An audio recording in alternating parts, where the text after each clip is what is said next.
Alright, let's see. Yeah, stream is live, I think. Where is that link? Where is that link? I can't find it. So I do not need to press any start this stream anymore. It seems to automatically enable nowadays. It's been a couple of weeks since my last stream. Months even, I think, because my last video was a recorded one. People are coming in, I see, and I'm still looking for that link. Where is that link? Why is it not showing the actual link? Hey, Anthony, good evening. Welcome. Well, let me grab the link on my YouTube channel then, because I need that link so I can share it. Yeah, it's live. Grab the link. Oh, sorry. Alright, here it is. Oh, Twitter. Not tweakers, Twitter. Let me tweet some things here.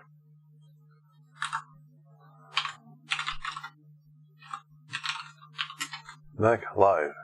Yep. And then, let me share it on my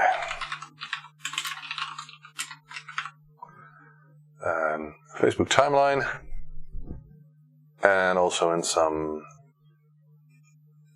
Facebook groups, like, let's see, ZX Spectrum, Spectrum Forever, Spectrum for Everyone, Sinclair Society. Let's just do it.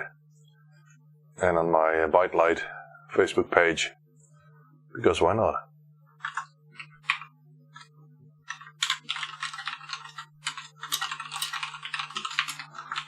Alright. I think the thumbnail's okay. It's just showing this letter that I got for the boards that I'm working on this evening. Oh. Let me just post the links here and there. Oh, Facebook is so unbelievably slow these days. Yep.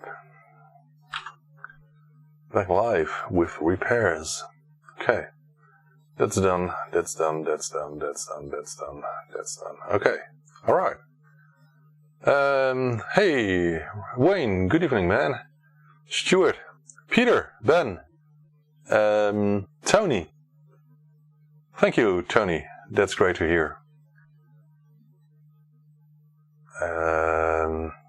Thank you, Ben, of course, for the nice words. Do you have multi-phase? Yes, I have plenty of multi-phase interfaces, but most of them are stored in my storage because I actually do not have the time to work on everything at the same time. So that's one of the hardest things these days. Let me see what the best way is to find chats. I think in my YouTube Studio page here. And on my left screen I have OBS running, on my right screen I have YouTube, and I actually would love to have more screens, but it will take away all the daylight, you know. So I think I will keep it with these two. I do wish I had a gaming display, because these only support up to 60 frames per second, refresh rate of 60 Hz, and when you're gaming quite a lot, which I think I game quite a lot. I need it to relax. Then it would be best if you have something like a 144 or 240 Hz display, and now I only have 60 Hz, and that's quite low for many games these days. Anyway, let's not get into gaming. I'm here to work. People, oh, my laser printer is getting to life. It's been a while. I have plenty of things waiting on the shelf there and on the ground, way more. For example, from Wayne, of course. I have a couple of boxes from you, which I need to work on very soon. And I hope I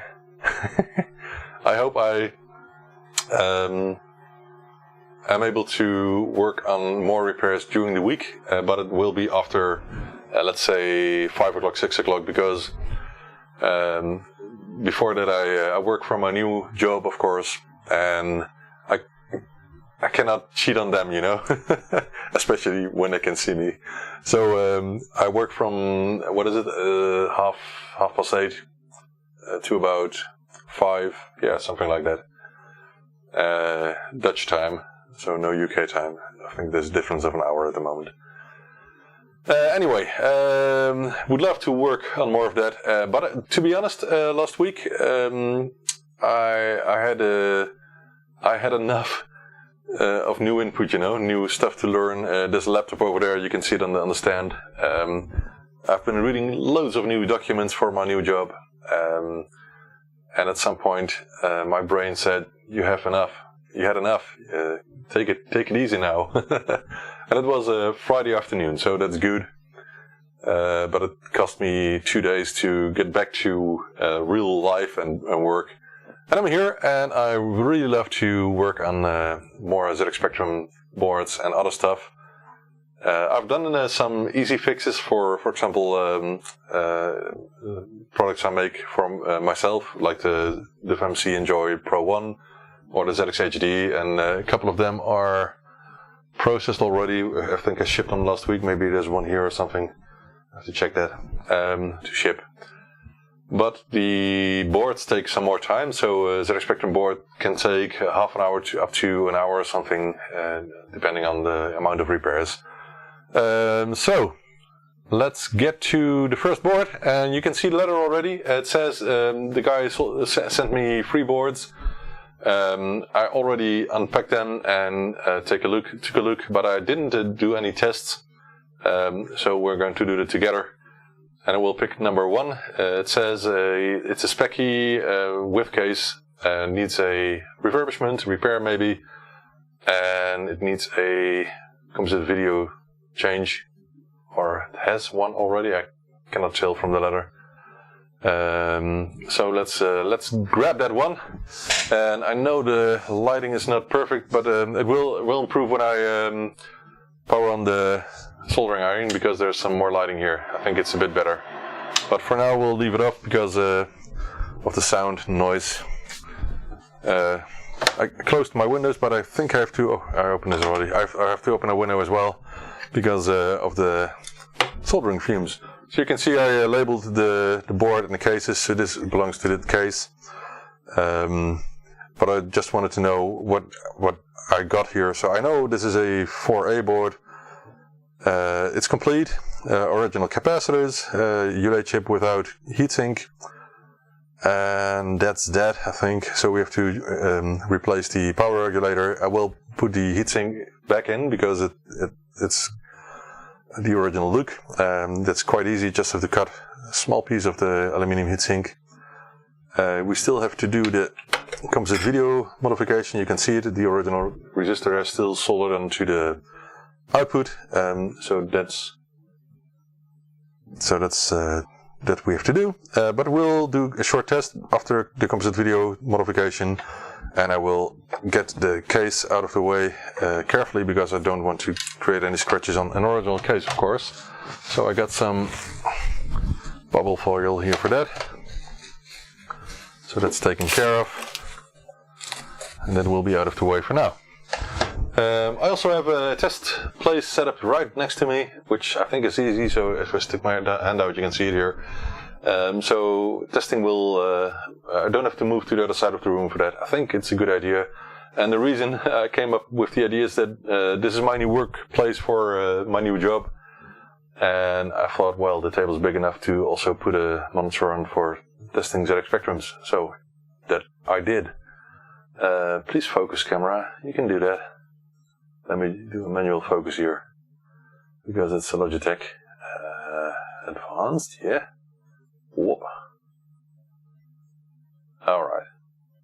I think that's better. But of course we need to focus on the board. We'll do that later. Alright. So, first things first. Let's remove the heatsink because we will replace the 5-volt regulator anyway.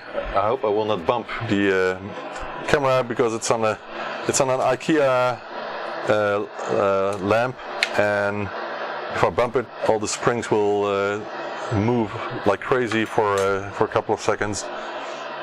Let's be careful with it. If you power on the ZX Spectrum without heatsink, you can do that for up to something like a minute. It's not the biggest deal, but then it will get very hot, so be careful with that. And if it gets too hot, it will just shut down, so that's a good thing about these 5-volt regulators. So we'll put a heatsink on this later. First I want to test it. This is not the most critical ULA chip, but there are some types that you really need to be careful with. So when they're old and when they become hot, they can die easily, and this one doesn't, so that's a good thing. So let's do some cutting here so we can do the composite video modification. Move some parts to the side. I never use, as many people know, I do not use capacitors for the composite video modification. Some people do, and I have to say, last week I had a board where there was a capacitor in series with the output, and the picture seemed a bit brighter and more crisp, but I'm not sure if that was only because of that capacitor, of course. I will open the window in a second. I will of course, Wayne. So I will grab it from the other side of the room, the diagnostic card, and that's about the first thing I will test, because it gives much information about what the board is actually doing. Oh, this is the wrong one. This is the lead-free, and for repairs I always use leaded solder. So this one here. So I got 2 wires, as you can see here.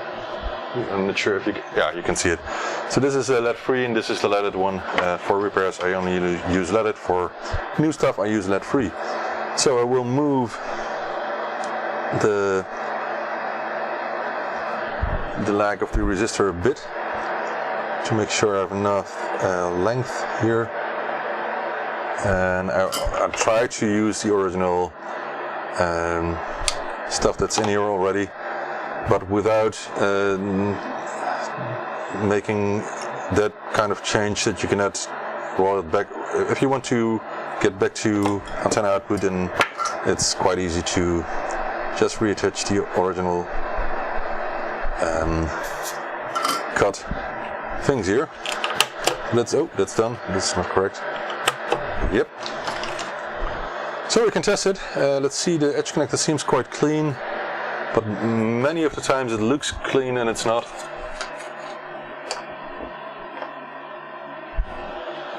My IPA is almost empty. I need new one. But I got big bottles on the floor somewhere, in a safe place. If you guys have seen my video about the fire extinguishers that suddenly started to output smoke, it's just quite funny if you think of it. Of course, I got rid of those, and I bought well, if you can call it professional ones, it's still these are still cheap, but the case that they're in is a very robust case instead of the tin cans that the cheap ones were in. So I now got a professional fire extinguishers, so that's a good thing. Okay, we can get to the test corner here. If I'm correct, I could press 2. Yep, that works. Let me put away these other 2 for now. Oh, I hope you didn't read that. Sorry. Maybe it was too wide, I hope so. Anyway. Power's off. I had a kind of problems with the video output connector, so I soldered another one on. Sorry, this is by the way just from a complete cable which I cut. Because the cheap RCA connectors that you can buy, for example, at Reichelt in Germany, they do not make good contact on the RF output connector from the modulator, and this one does. So I hope it's perfect now. Oh, we get picture already. That's good. Let me grab the one and only ZX die card, developed by Steve Smith, with some help from, of course, Brandon Alford and Dan Smith. So let's do the first test. So the speaker works. We also have sound here. It's quite loud. Let me see if I can lower that a bit. Right, so this machine seems to be fully working, and as I said, you can run it for a small while, short while, if you keep an eye on the 5-volt regulator, because I won't put my finger on it now. It's getting quite hot, but this seems perfectly fine. So the next thing we're going to do, this is not really a repair, of course, but I will do capacitor swapping on this board during this stream, because I think it's good to make it complete. And these days I use the new Recon ones. Well, I'm not sure how long you can obtain these, but these are as good as the Tracker powers, but they're a bit cheaper, and I don't see any reason to use the Tracker power ones if these are as good. If anyone disagrees with me, I would really like to hear about why, and why I might still should still use the Tracker power ones. Let me move this letter aside. So in the meantime, we can do a cut on this heatsink here. About 2 millimeters is enough, and we can reuse it. So this is the only part that comes off. That's enough. I could put it back now, but let's first get this off here, and let's create some height to make it easy. I will open the window in a minute because I don't like all the fumes inside the place here. By the way, let me know if the microphone is okay, if the sound is okay. I just also put my microphone into another input of my computer, because before that I was using a external USB audio interface together with a mixer, and for some reason that mixer caused a lot of noise. I really thought it was the receiver of the microphone, but the mixer is having some problems, maybe the power supply, I'm not sure. And I think the sound quality is now better than before, so I hope so. It's still a cheap wireless microphone, but it's good if you want to move around a bit. Then I will get my, what was it called? SSO2 Japanese solder sucker. It's quite, you have to use quite some force to push it, so sometimes my thumb gets sore, but it is not clogging up easily, so that's a good thing. And you can see I'm quite experienced with this one, but I think there's too much on top. Yeah, there is.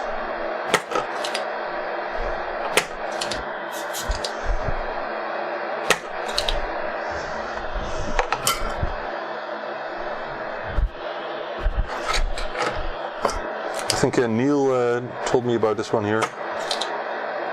He sold a sucker, and indeed it sucks, so that's a good thing. I always check for shorts or something, but this seems to be just silk screen on the board. There's no solder on a place I don't want it to be.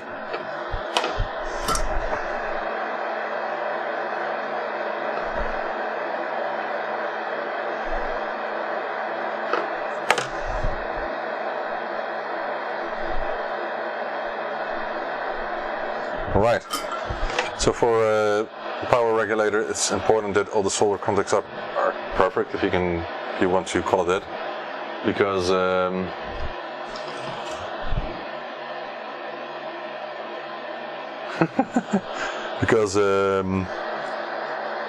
it's one of the most important parts of the board, of course. It's so cool that this is so small these days. And still, if you think of it, this is a switching power supply on the board itself. Sinclair was quite ahead of its time, because it's a very small circuit which creates the plus 12 volts, the minus 5 with the Xeni diode, and plus 5 from this part here. It's quite a cool circuit, but of course the only downside is because of the small amount of parts used, there isn't much to make sure that if something goes bad, that the power supply will switch off or something. So if one of the low power or low RAM chips fails, then the power transistors will die, you know, that sort of thing.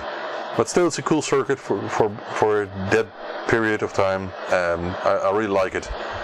Alright, we can put this back now, there's no reason why not. The only thing to keep in mind is the distance, because the 7805 is now removed. We have some less thickness below here. So let me do a quick check here. So I use the, what do you call it? The spring ring on the top, and I will add a spacer below. Where did I leave those? Let me check. I have new ones here somewhere.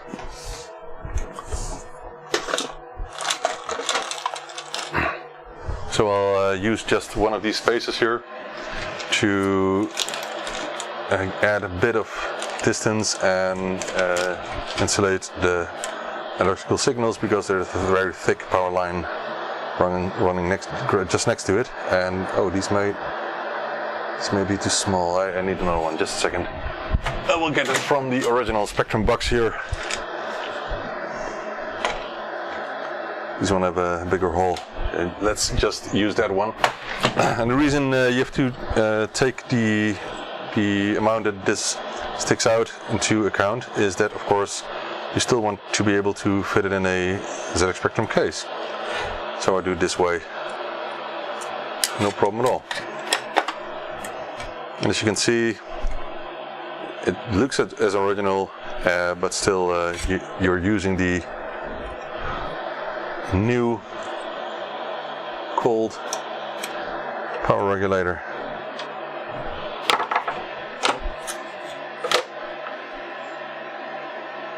The ULA will get a heatsink. This one I'll always put a heatsink on it, so that's what we're going to do as well. Because those chips can get over 60 degrees Celsius, and that's too hot for such an old chip. Even those 7 models can get very hot, and these are known to stay colder than the older types, but still it's a good practice to make it future-proof, you know. And when electronics age, you get those kinds of things. So that's done. Next thing would be, I could do a quick test, but I've never had any problems just by replacing the 5-volt power regulator. So I think I will just replace the capacitors, and we'll do a quick test after that, and then we'll replace the ULA socket with the ULA with the heatsink only.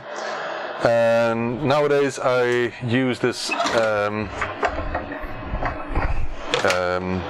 tin sucker as well, but it's not enough to only use this one, so I combine it with my soldering iron. That's the way I learned throughout the last month. Hey Sebastian, good evening.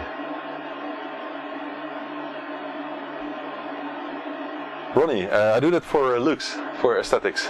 People ask me to. By the way, guys, if you know the best way to adhese a heatsink, because I have plenty of the heatsinks, but at this moment I use just a standard thermal compound with some super glue on the sides. So I use this cheap one at the moment, but I've ordered the Arctic Silver stuff, which is better than the cheap one over there.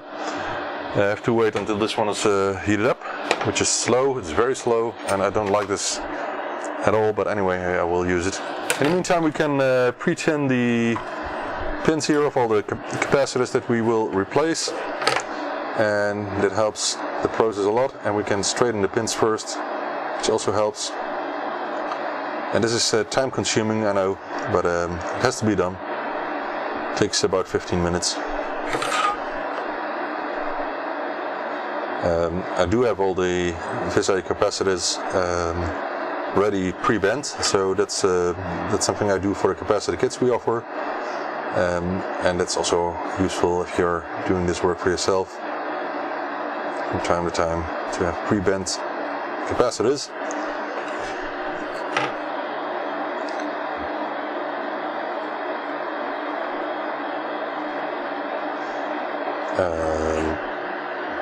Oh, that one, sorry. That one is a resistor.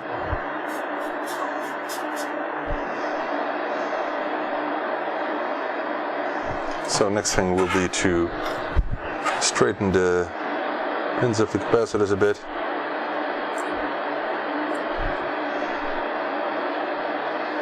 That doesn't have to be perfect, and you have to be careful not to damage the pads, of course, and being gentle to avoid any damage.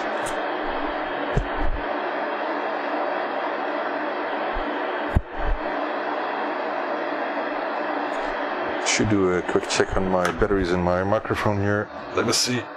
It's still fully charged, or I'm using an IKEA battery, so no charge there. Alkaline batteries. Those are cheap and work very well in these kinds of stuff.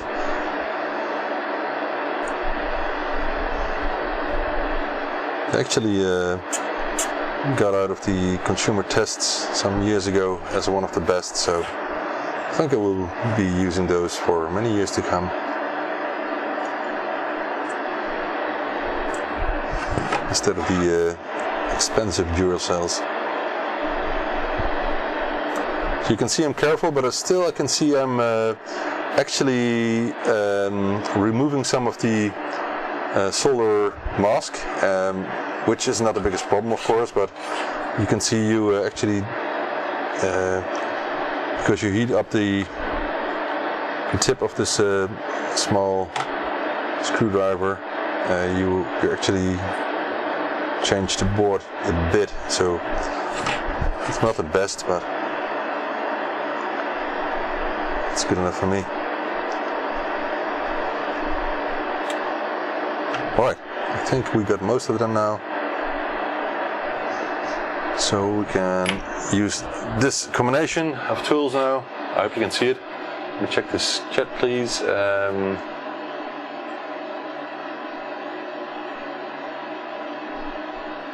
Oh, I could, Steve. I could leave the heatsink off, but there's no real reason for that for me. I just do this a lot of time. So this works quite well. So if you use the soldering iron in combination with the tin sucker, the desolder station, it works quite well. So I like this combination. But the desolder station alone doesn't really work. It just doesn't get hot enough. I don't know. Maybe it's the brand I chose. I don't know.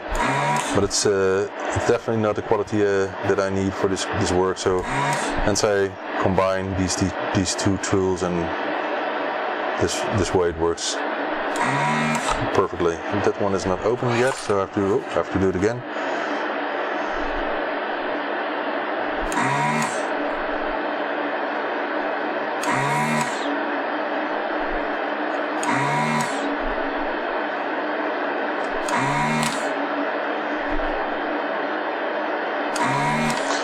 For a while I just heated up the top of the board on the solder pads of these capacitors, but that way I sometimes got a bit more damage than doing it this way, so I prefer sucking the tin away at the bottom of the board. Still, I think I have to reheat the top pins as well. This one is almost falling out, which is a good thing in this case. And I'm not worried about which capacitor goes where, because I made the capacitor maps. You can find them on ByteDelight.com, just Google for them, which is very useful if you do this more often. Why is this not heating up? I don't know, we'll see that on the other side of the board. I think there's too much solder on the other side, but we'll see. Oh.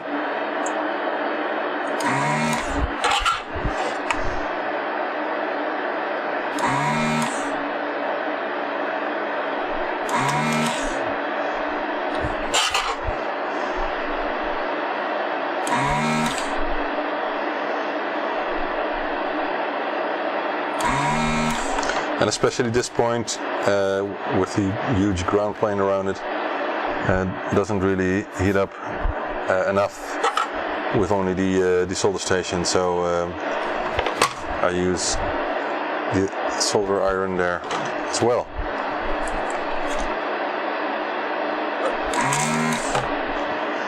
That's almost good enough. Let me see if I got them all. And one more here. One more there. Oh. Okay, now we'll get to the other side. Just let me remove this one for a second.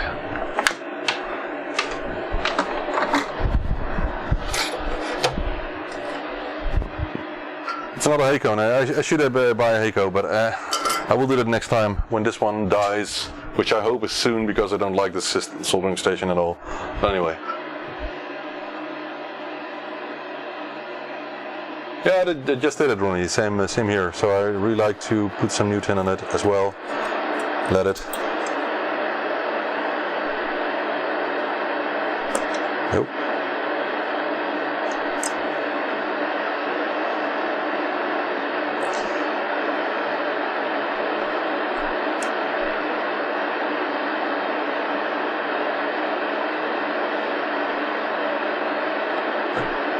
All right.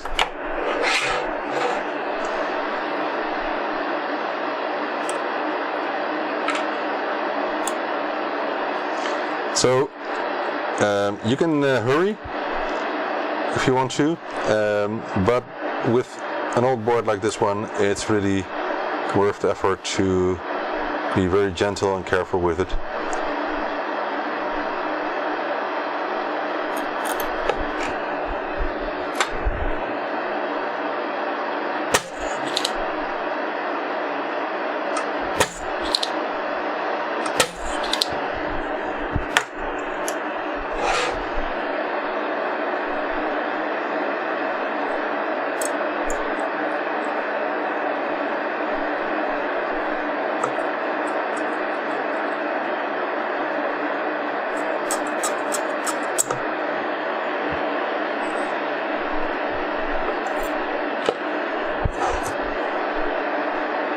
There's indeed a bit of solder on the top side. It's not very common, but not this amount, but that's not the biggest problem. We'll remove that in a second. And I tend to try to do it as soon as possible. Hey, why is this opened? Not seen that before. Not sure why. Right. I tend to do it immediately, otherwise I might forget it. And then you have closed holes and might not notice that you forgot to put a capacitor in somewhere.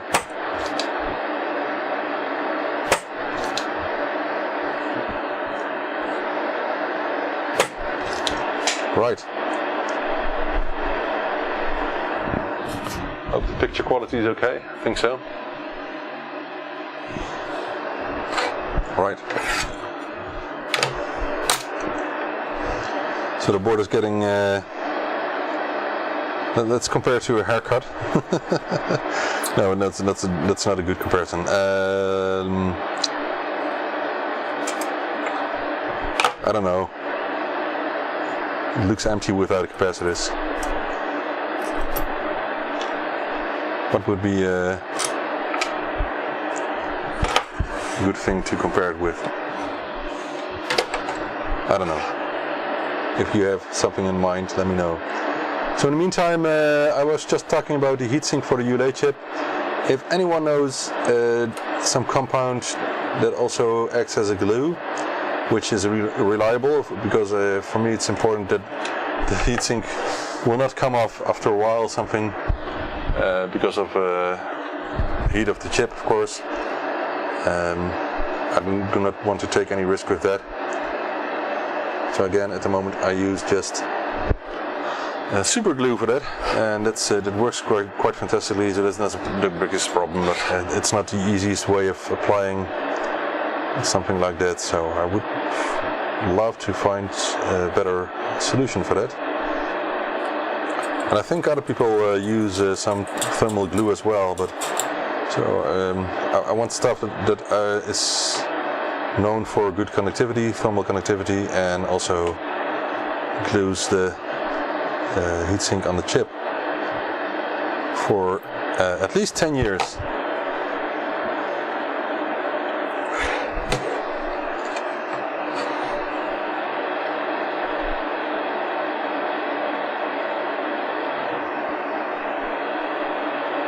Why is it not heating up?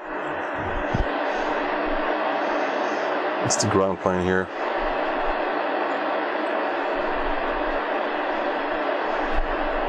I just hate those huge ground planes around pins of pads, you can call it. Okay, it's out now. We've got a nice stack of capacitors. You can barely see them, so I will move them here. I like the color. Baby blue, if you can call it that, I'm not sure. Original VSA colors. Or is it, what is it? Is it VSA? I'm not sure. I'm using VSAs now anyway. Okay. Do we have them all out now? Yep, so this is a board without capacitors. I don't like the looks of it. Let me get new ones. And I bet the focus will be off now quite a lot. Let me check and see if we can get it back in focus. Yeah, well, no, yeah. That's good enough. The general thermal conductive glue sounds great. 10 grams. I think you need half a gram or something like that. I will save it in my to-do list to check it out later. Thank you for that. Colors on the desk camera has a red tint. Is it? Does it?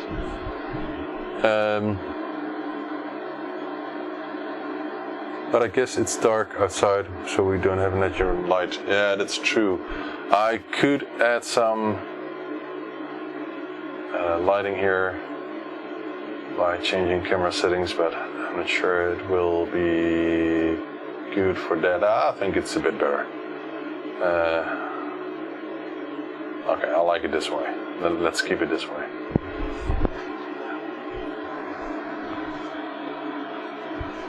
Alright. So, now the fun stuff. Putting back. Oh, I got the new types, by the way. These are the new VSAs compared to the old 100 microfarads I used. And I think these are 25 volts and these are also 25 volts. So when it comes to specifications, these are identical, but you can see how much bigger they are. And the reason I bought them is because at this moment I couldn't get these ones, and these fit, so why not use them? I don't see any reason why not. What do you think, guys? Are the bigger ones ugly, or isn't it a problem? I forgot to open the holes here.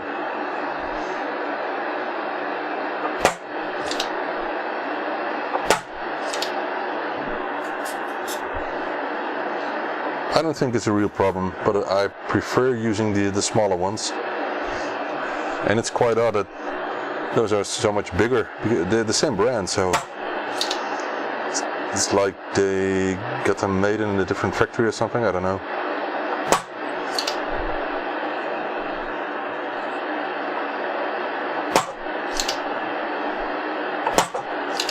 Alright. Always check for solder remainders somewhere on the board. You can always use a brush for that. I do. Just don't break it. Break what? Capacitor? Or the board? It's just noise. It's the clicking of the... These just fit. I don't think it's too bad, but I don't know.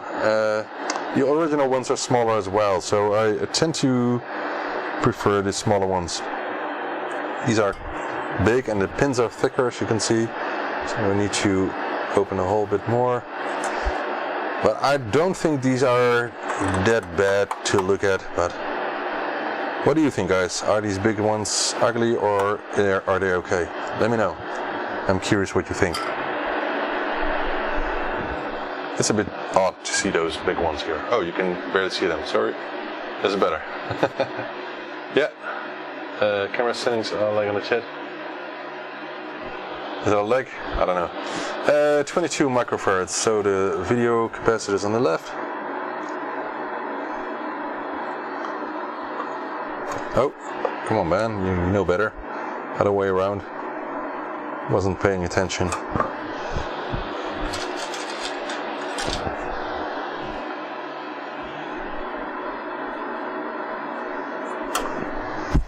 Okay, let me see. More 22s on the top right.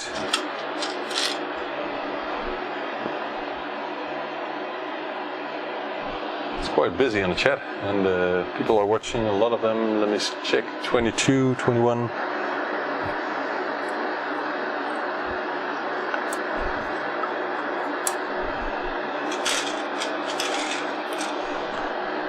I sometimes think I should buy different capacitors, because these ones, this is 100 microfarads, because these ones are getting really expensive. They cost almost €1 each now.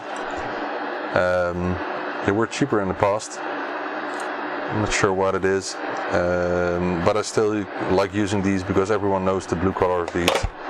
Everyone recognizes these capacitors immediately.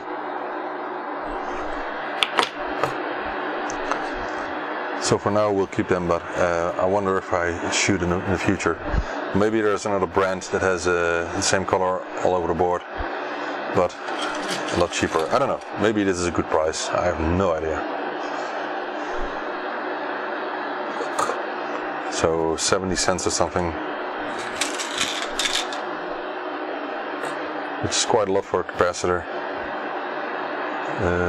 Other capacitors for the Harlequin kits cost something like 10 or 15 cents each.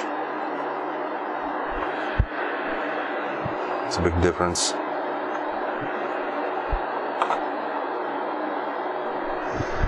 But I still think blue looks lovely on these boards. Right, another 1 microfarad, the reset capacitor, which is important for boot up of the system.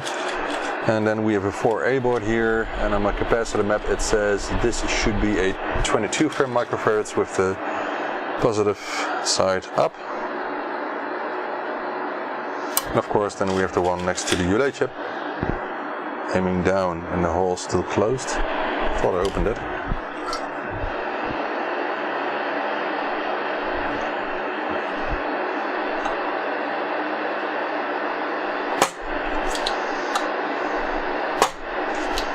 Yep, just to check if there's some solder blobs around it now. So I'm using my eyes quite a lot to make sure there's nothing getting on the board. It happens quite often, so be careful with that.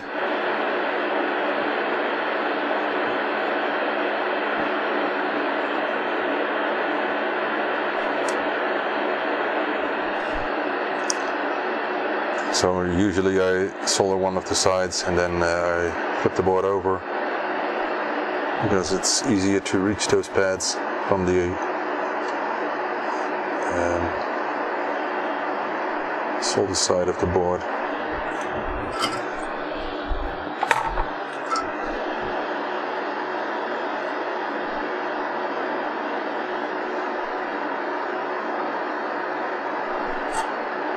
Oh. Let's first do the side that wasn't soldered already.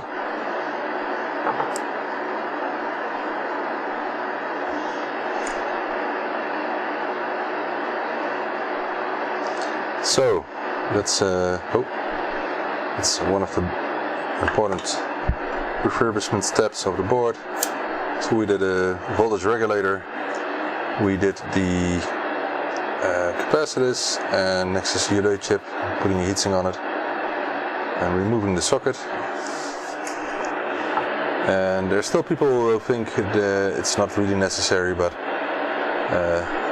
I've done some measurements myself, and many people know that to save the ULA chips they really need a heatsink. There are of course people that don't like putting stuff on their original boards, and if they are collectors, then as I often say, okay, there's no problem, but just don't use the boards then, please. And some people actually just leave them on a shelf or in a box or something, just for collection, and that's okay.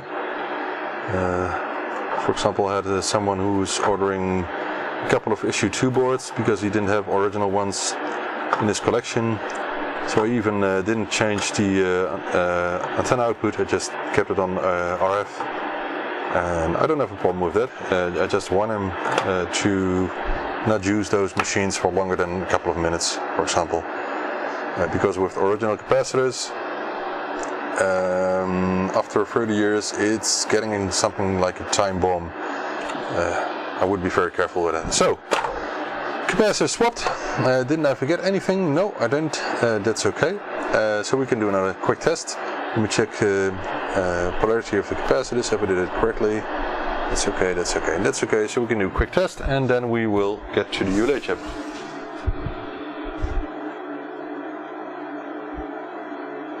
Yeah, indeed, Tron, you're totally right. Hey, Owen. Yeah, it's hard, Mark, to let the customer decide, because if I knew that cheaper ones would be good enough, then I wouldn't have any problem with it. Oh, now it's indeed very red camera. But if oh, why doesn't it work? If someone would prefer cheaper ones, then I don't have a problem with that. But I wouldn't cheap out on stuff. I think this is more a natural color. I just increased the color intensity a bit. I like that. I know it's bad. Anyway, let's get back to the other... Oh, what happened to my mic? Did it clip? It looked like that. Shouldn't. In my fixed price offers on my webshop, it clearly says that I'm using the VSA capacitors only, so hence I still use these.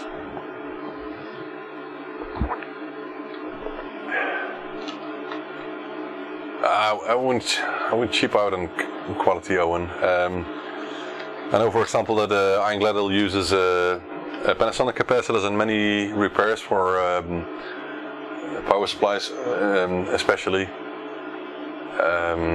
But for boards, I think these ones or another brand that's known for quality are good enough. For example, for the Harlequin kits, I used what's the brand called? I forgot the name. It's printed here on it.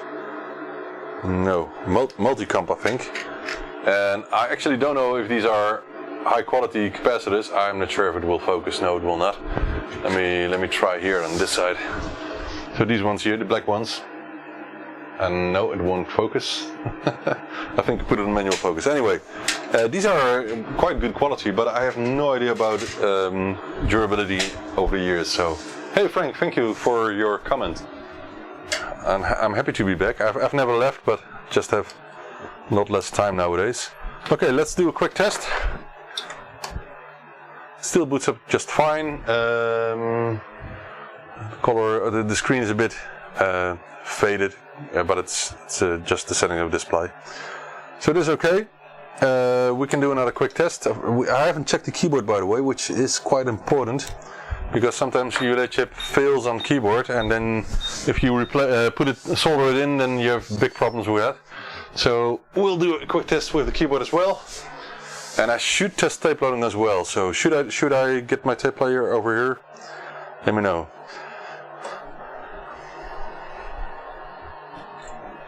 Because I think I should grab it just to make sure that the ULA chip is working correctly. What do you think of that keyboard? Let me know. So this is the new cherry red keyboard from Dimitri. He designed the board, ordered the key switches from AliExpress, by the way, which is odd because some people say that the price is way too low for reliable switches, but oh, that's a good thing. I just noticed my tape recorder is on battery, so that isn't the biggest deal here. I'm waiting for the keycaps on this keyboard, of course, but it works, as you can see. Yeah, I know, Owen. But I really love typing on cherry reds, my other keyboard as well, and I've ordered another one for my new workplace here. So I'm just checking all the keys. Let me... Oh, I didn't have this one in here.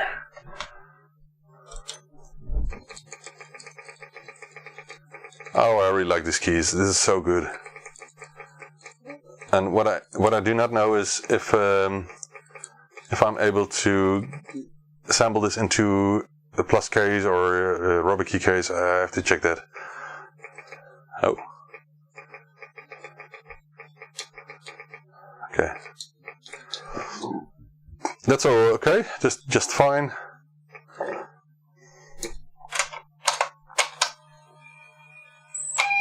Tape loading is okay as well. Good old noise. Look at that setup, isn't it great? I like this. All the LEDs blinking. Oh wow. It's so much fun.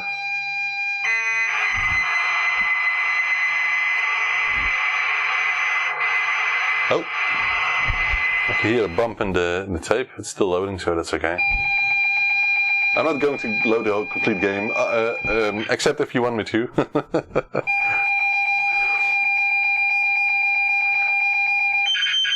The cool thing, by the way, is that I'm sharing software illegally, because if you would put this noise into your ZX Spectrum, you can actually load the game, of course.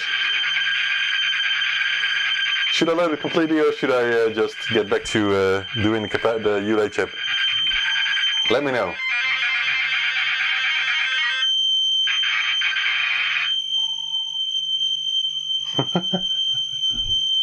It's the best keyboard there is. New one from Dimitri. You can buy. Oh, sorry, I bumped the table. You can buy all kinds of switches, of course, but these are real mechanical switches. So these are cherry reds, and you can also buy kale, for example, kale switches, which feel about the same. Should I run the complete game? What do you guys think?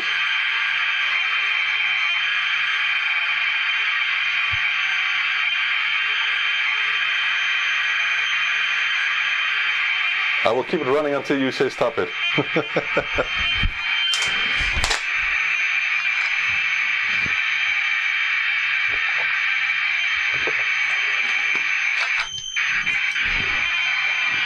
No one is talking. I think people like this too much.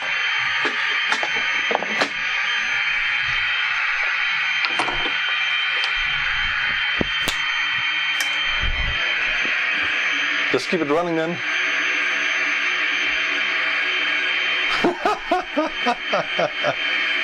Yeah, Steve, you're totally right.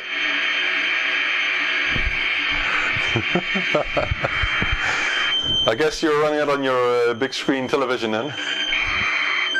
And she is complaining, of course, but...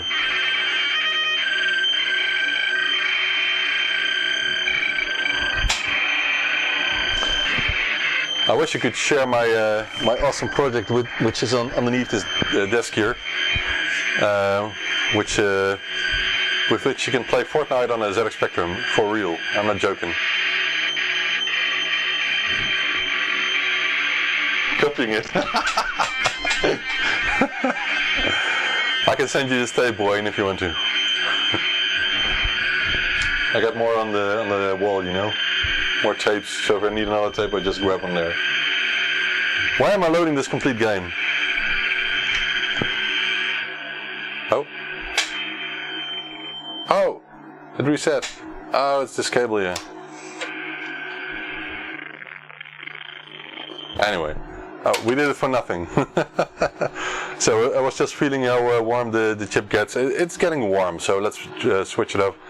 I really don't trust these original ULA chips. I really am careful with those.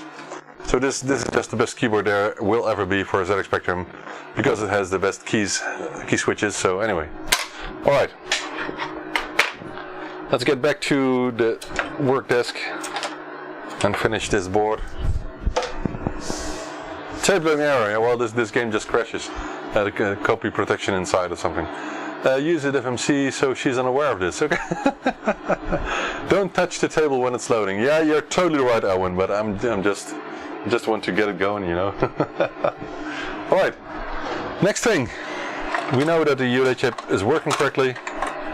And believe me, it's so frustrating if you solder in the ULA chip without checking that before on forehand. So don't touch the table. Steve, you should tell your wife, don't touch the table, Ben. Anyway, this is a bit oily, this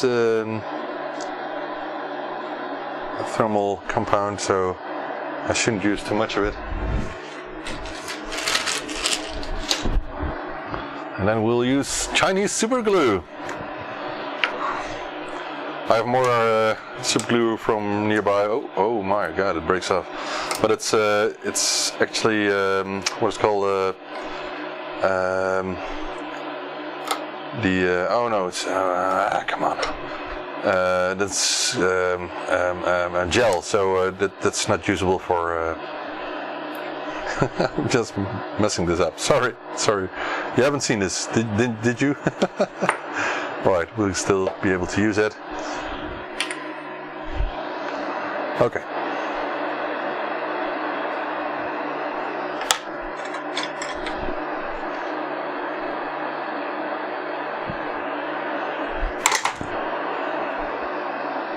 So we'll check out the glue, thermal glue, instead of using this method. I think glue is a lot better than doing it this way. But for now, I don't have any alternative, so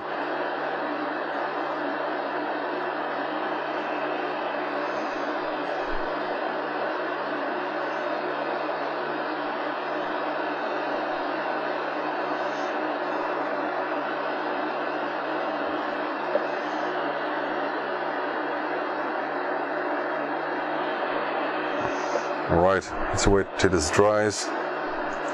I always put a label on the side because I want to distinguish which type of ULA chip this is. So this is a 7, I got small labels for that.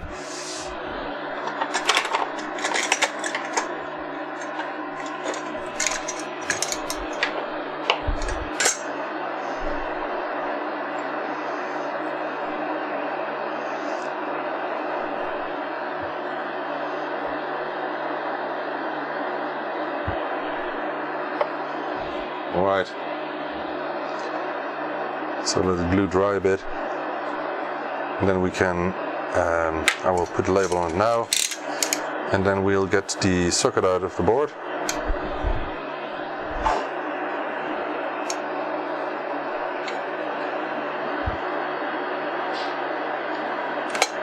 So this is one of the bad things about putting a heatsink on your ULA chip. You don't know which type of ULA chip is in there anymore because the bottom doesn't say it. I could put it on the bottom, but then you still have the same problem when you solder it in. And so I use these small labels. I think it's the best way of letting people know that you have the correct ULA type in your board. So loads of super glue here. Be careful with that, please.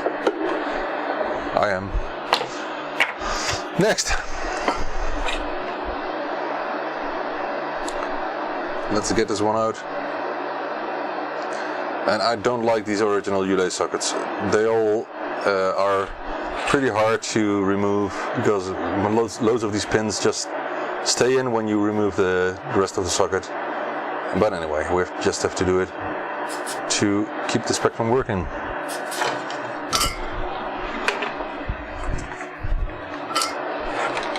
So here we go again.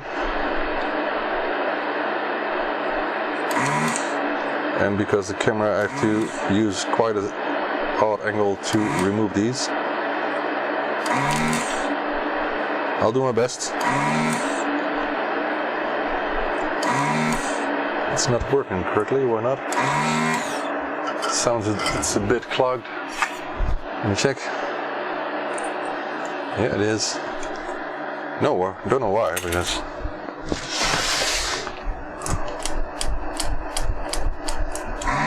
oh, now it's completely clogged. Oh, I just hate this equipment so much. I don't know why it doesn't work. And it's open again. All right.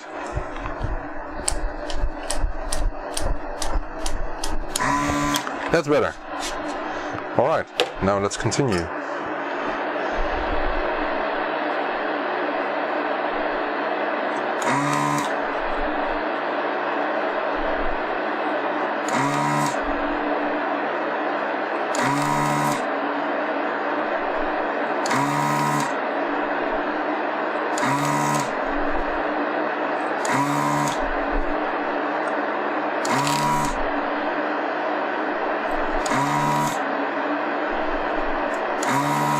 So unfortunately this board doesn't need any repairs, but just refurbishment. I hope one of the other actually does need repairs, because it's a lot more fun to show on YouTube.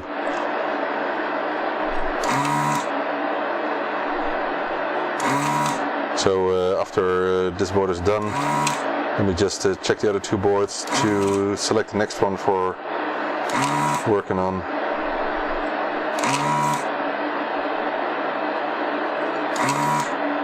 You can see it's a lot better when the nozzle is not plugged up. But I don't like the poor quality of these solder stations. I will buy better equipment in the future. This is just for experience, to know if it's worth the money or not, and I don't think so. These are cheap, these cost less than €100, but you get what you pay for. Same with this Weller solar station. I thought it was awesome that Weller finally sells solar stations for less than €150, but you get what you pay for. It's a piece of crap. Don't buy this. It's the WS 10,010. Sorry, no, 1010. WS 1010, I think. It's a piece of crap. They shouldn't sell these, but anyway, they do. So there's nothing. There's nothing like a cheap Weller. So it's, you buy a professional one for something like €400, or you buy a Hecko. And next time I will buy a Hecko. So I will not spend any more money on them. All right, now let's see how many pins will stick into the board. I know a fun repair. Yeah, I will get to that, Mark. I'm working on many stuff at the moment. No, it's still so stuck.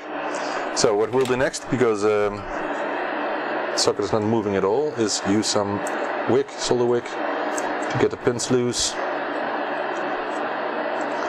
And carefully, of course, to avoid damaging the pads.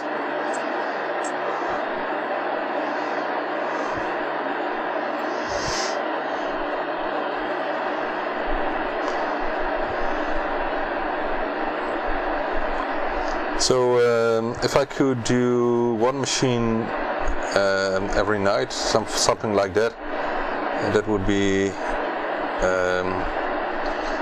good already for during the weekend, of course. And the weekend I should be able to do more. And I have to, because there are so many people still waiting.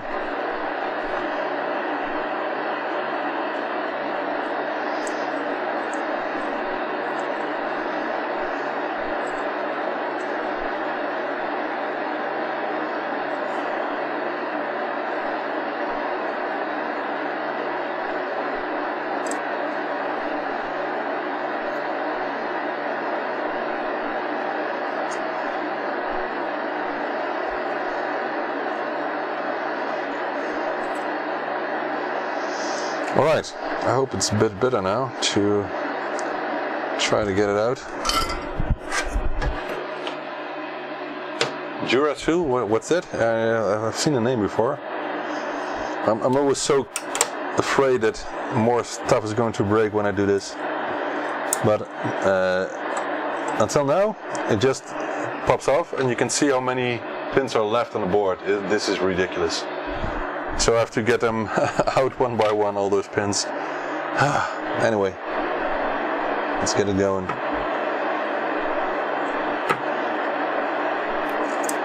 Oh. So maybe it's a good thing that the pins stick into the board, because otherwise you will just pull all the tracks and the pads of the board, which of course we don't want. But I wish there was a better way of doing this.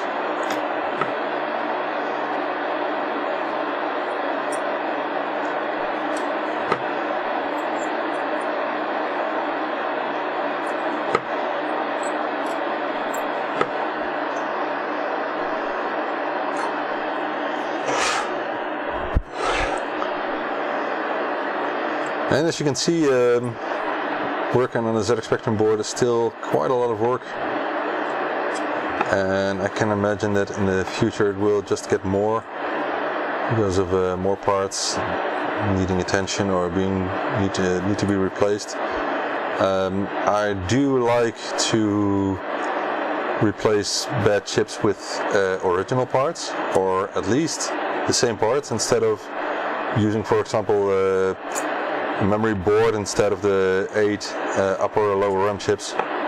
Some people do that, but I don't like the looks of it. It might be better when it comes to quality and durability, but I don't like those modules on an original board. I'd like to use original chips or replacement chips. And I say replacement chips because nowadays you can still find all kinds of 4116 replacement chips, original ones or new ones or something. I don't know if it's old stock, but from other brands and other models that are compatible. So that's what I prefer. But I got loads of original 4116 and 4532 or 4164 chips. Yes, 4164, yes. Original ones used on boards, for example. So I got quite a huge amount of spare parts for that. And I use originals because you can make it look the same again. That's the most important thing, I think. But if people like new parts instead, then they can tell me, of course. Anyway. I wonder if you have the same desolder station as I do, Wayne, because mine is not working as good as I want it to be. Oh, Duratool, of course. That's the name of the brand, yeah.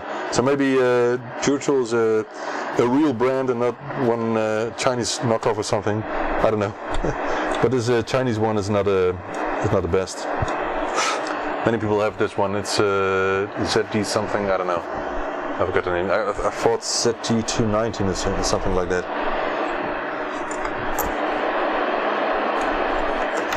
Alright, that looks a lot better, doesn't it? Original ULA chip, heat-sinked. Now we can solder it back in. And afterwards we have to do some cleaning, and we still don't know if the M1 line, if the Z80 chip is okay, because we haven't put a diff MC on this.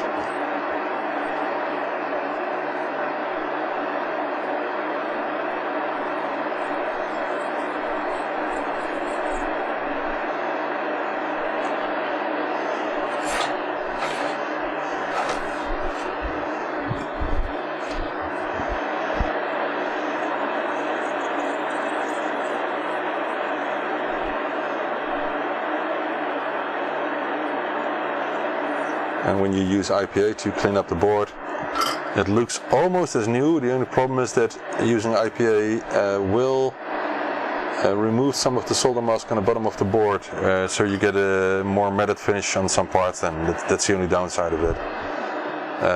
But it's a lot better, and you can now see the flux remainers. You can see it even on camera. So I should clean that.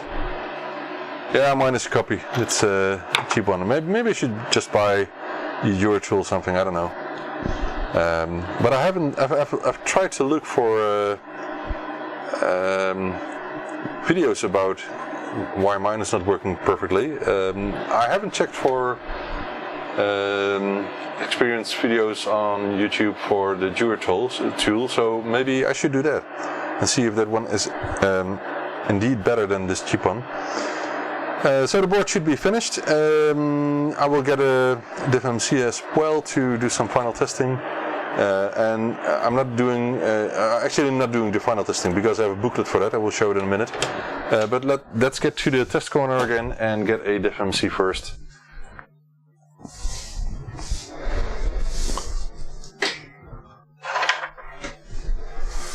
So I've got loads of these test diffMCs.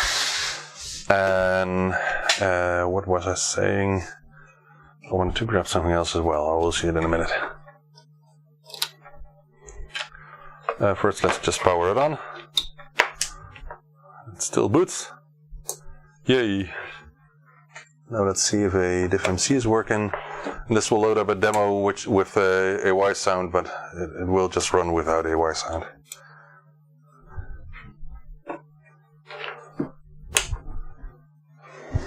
Actually, I may grab a ZXAY just to show that it runs with a Y sound. Just a second. There's a little dust on these. Which of the three should I use? Because these are all different. So I got a ZXAY with a 912 chip on it. I got one. It's the same, by the way. Why are these different? I don't know. These are the same. And I got one with a remarked 8910 chip on it, but this is actually a YM2149 chip on this board. So I will use this one. Why not? I can choose whatever I want. And the ZXAY you can piggyback any interface. So let's just do that. So these are the new versions which will be available once I get through all repairs and other stuff. I know I'm keeping people waiting for that. And let's hear some sound then. I think I put the volume down a bit.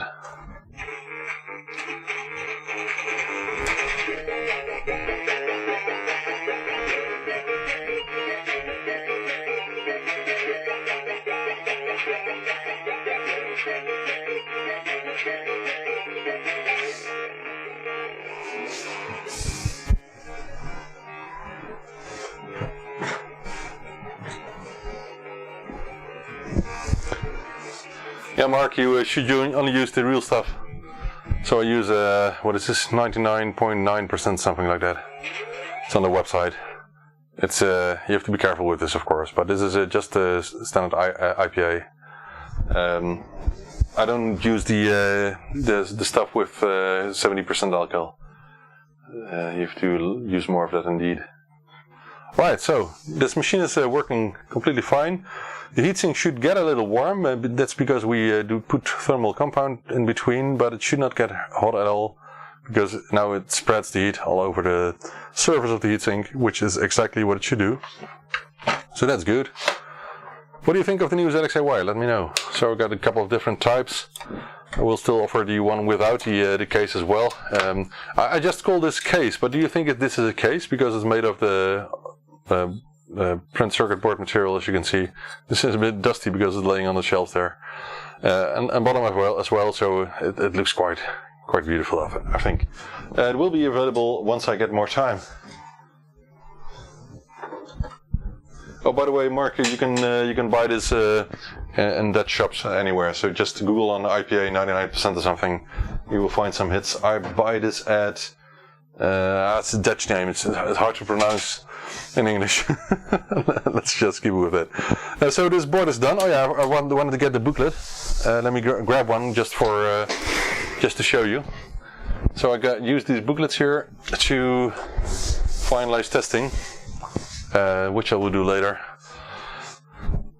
And this has a complete checklist of all the things that I actually test. I put some details of the board. If something has been replaced or something, I will put it here. I will show this as a ZX Spectrum issue 4A board. And then do the tests and make sure I do all the standard modifications if they're needed. For example, there's an AMI chip in here, a ROM chip. But if that would be a NEC chip, then I would do a modification for the ROM select signals to make it compatible for diffMC interfaces. So that's something which I do on other boards, not on this one. and I put my signature on here. So that's what I use. The booklets, I think they're nice to keep with the boards for the people who I do this work for. Alright, so this one is done for now. Hope you liked it. This is the result. I think it's a cool board. Looks quite nice. And when I finish testing, there will be a refurbishment label on here with ByteDelight branding on it, so people know that for the future. Alright, what I said is I wanted to check out the other two ZX Spectrums I have here. Let me just put this on anti-static material first.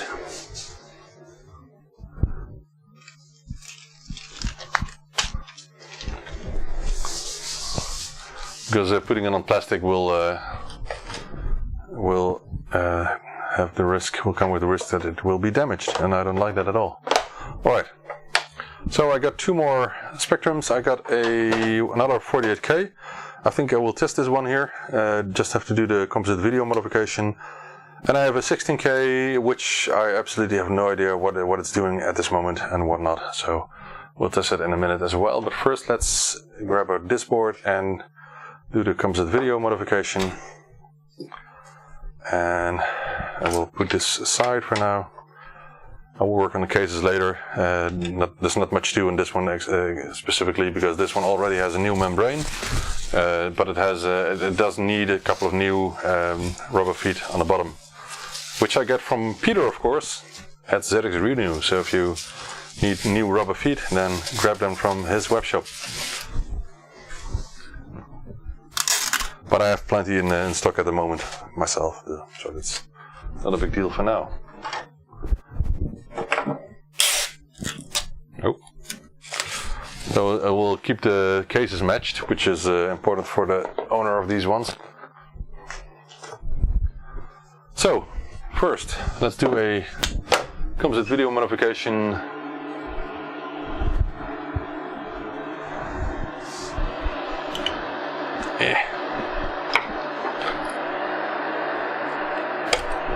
Alright, so someone soldered an external composite video modification on this board, which I don't like, and the owner wanted me to change it to using that board as, anyway, so we'll do that. Just to wait a couple of seconds more until my soldering iron heats up.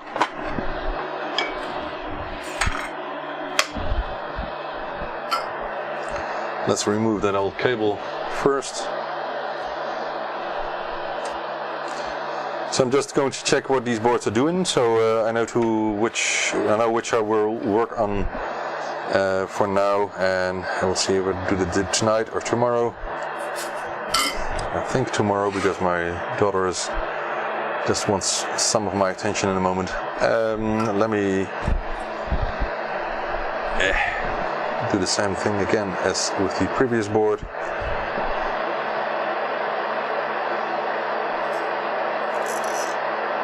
Alright. And cut.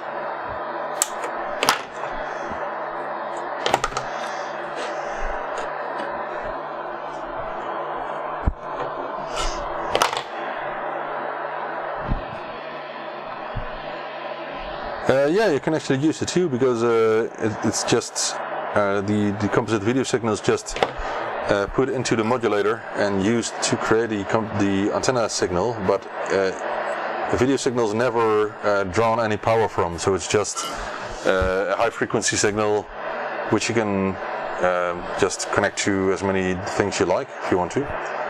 You won't notice any noticeable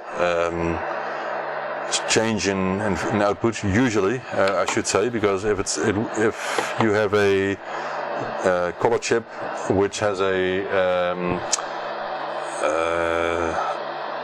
how do you call it, an output that is not high impedance, then there is a chance that the output quality, the picture quality, will get dimmed or something when you connect more stuff on it. But usually not, and this won't be any problem. So if you would connect it externally, then that's no problem at all.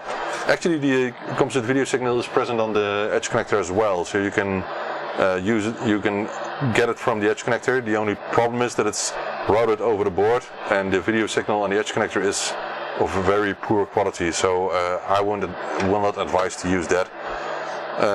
Oh, what I forgot by the way is to cut the 5 volts. I always do that. So if I do the composite video mode, I always cut the 5 volt line. I will do that on the other board as well now. Because there's no reason of keep using it, and it will just consume power for no reason, you know. Not that it's much, but it's better to do it this way. Yeah, you can do that on 48K Plus. You can easily solder in an RCA connector for composite video output.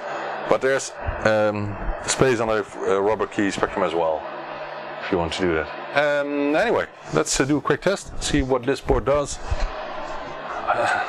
I hope it doesn't work. So we have a challenge. I like a challenge. Okay, first test. Oh, it works as well. That's boring. Anyway, okay, we have another board here. Let's put this one here for now. The third one, number 3.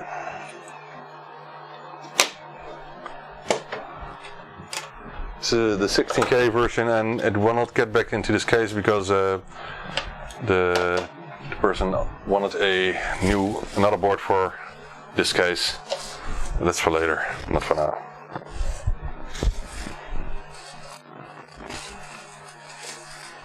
Let me just make sure the case won't be damaged.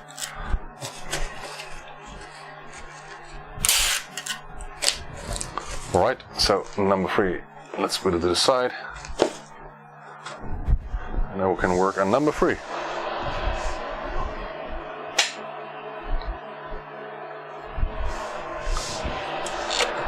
I'm a bit surprised about the amount of people watching the stream at the moment. Almost 30, so it's quite nice, I think, I hope you people like it. Let me know if you have any questions, if you want to know anything from me personally or when it comes to work. I don't mind talking about it. I often say streaming live is my way of interacting with the community, and I like that a lot. Sometimes even get some visitors. Most of them when after not making an appointment, but sometimes people are just ring the doorbell and surprise me. Fortunately, this is not the biggest business so far. But if that would ever happen, I think I have to move just to make a bigger different distance between work and family stuff, you know. All right, it's a huge solder block inside the connector there, but it isn't a big problem. So let's just see what this board does. But I think we just have 3 working boards here. So he just wants refurbishment, and I'm not going to ask a full amount for refurbishment service because this is not too much work. Alright, Menno, well, maybe. Do I have your Toastrack here? I don't think so, or do I? Menno, I don't think I have something from a Menno here. No, I don't think so. I have some Toastracks here, by the way. I have lots of work to do. Why is my fine mic clipping again? I don't know.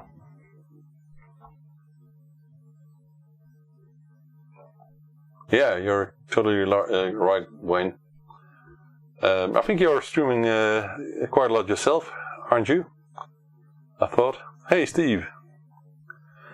Is it easy to do a tape mod on a Grey Plus 2?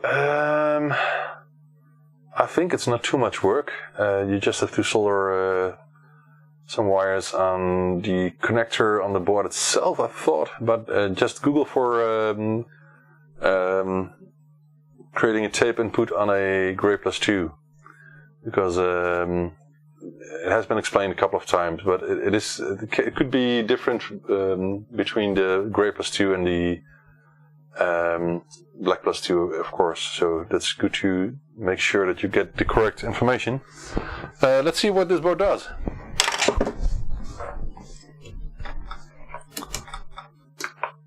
Another working board. Oh, of course, it's 16K. Hey, 16K. So this one is working as well. It just boots up quickly because it's only checking 16K. Okay, we got 3 working boards. Boring. What can I do about that for now? Well, let me first put these boards aside, and I will decide what to work on next. Because I want to have more of a challenge. These 3 boards are from one person, so that's the only thing. Let me put them carefully in here. Do I have something else? I've got some stuff from Antoine. It's a Toastrack, or 2 Toastrack boards, I think. I'm not sure again. Let me check. No, it's a Toastrack. Does this Toastrack need repairs? Let me check. So I think this is the heatsink. Let me do it this way. Yep. This is a paper you get with fish on the market. Anyway, it looks like it. The heatsink, of course, with the 7805. And I tend to keep these on because Toastrack should get warm. That's my opinion. But of course I ask on what the customer wants. And I don't like to call people customers here, because we're all enthusiasts. So I think this could be more of a challenge. I'm curious. So let's check this one out. It's easy to test. That's a good thing. Let me put the box aside here, and I shouldn't mix it up because. Can I get some stickers somewhere? Because I want to label this board. I think I have some labels here, if I can reach it. Oh no. I don't think so. Well, just let me just get some paper then.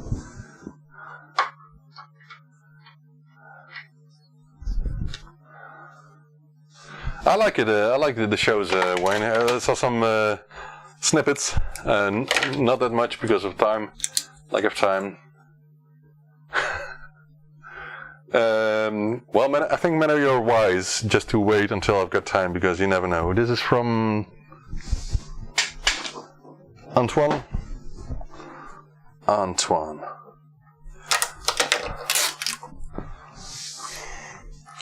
Frankie, he's from Holland. Right, so we've got a combi cable here, as you can see. So RGB for, sorry, this is not RGB, this is composite video for Toastracks and +2s, grey +2s, and for a +2A or a +3 board, I got another cable. This should work, of course, if I put a heatsink on with the 7805 regulator. So let's see what this board does. Nothing. Oh, that's too bad. I would have expected to do something at least.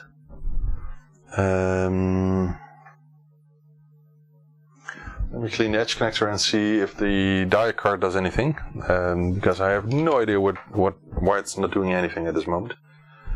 There can be several causes of that, of course. Edge connector is not too dirty. All right. Okay, it's a bit dirty, not too much.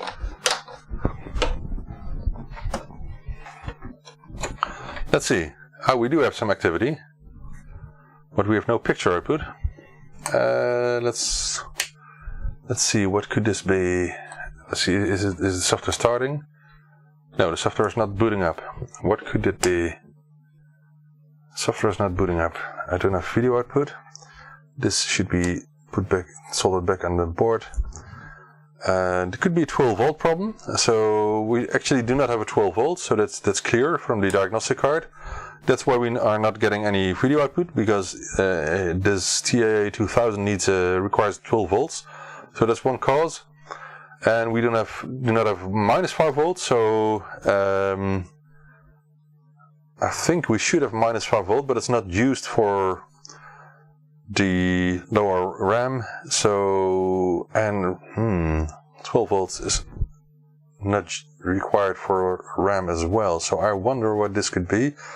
I think it would be best to grab a RGB cable, although there could be a problem with getting the RGB signal on it, because at this moment we have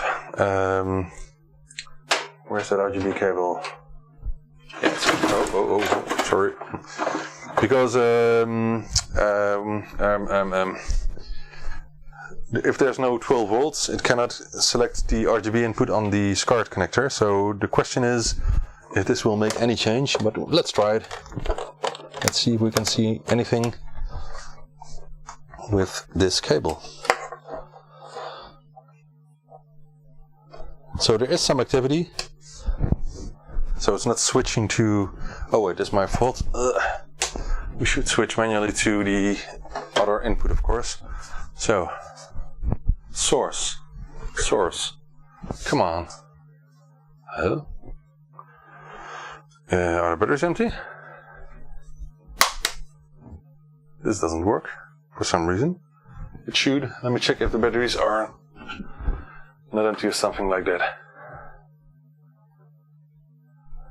No, this is not live. This is a recorded show.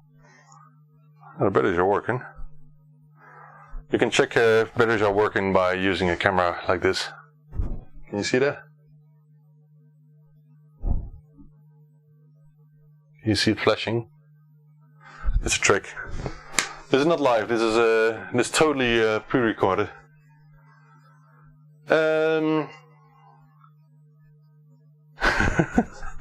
Okay, I don't know why it won't switch. Let me check again. I have no idea. This is the remote control used for this board. Anyway, let me bump the button here. Oh no, come on.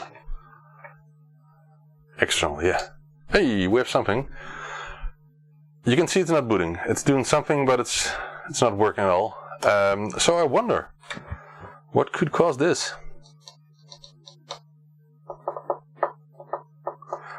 Plenty of things. He said that he is doing something, but I think, well, this could be a big repair, because maybe this board has had some power damage. Maybe someone plugged in a power supply with the wrong polarity, for example, killing loads of parts. That could be a cause, because I don't think that. Let me just check. We can check this. We can check this together. We can check this together. Let me grab the schematic of this board here and see if we actually need -5 volts and 12 volts for memory. I don't think so. I think RGB should work. The only thing is that I can see something moving, but it's not booting at all. So I really wonder what this is. There is activity. No data lines are... Well, no. I think all data lines are working. Yeah, they'll have some activity, so that's not a problem. Anyway, I want to have the schematic and I will share it with you in a second.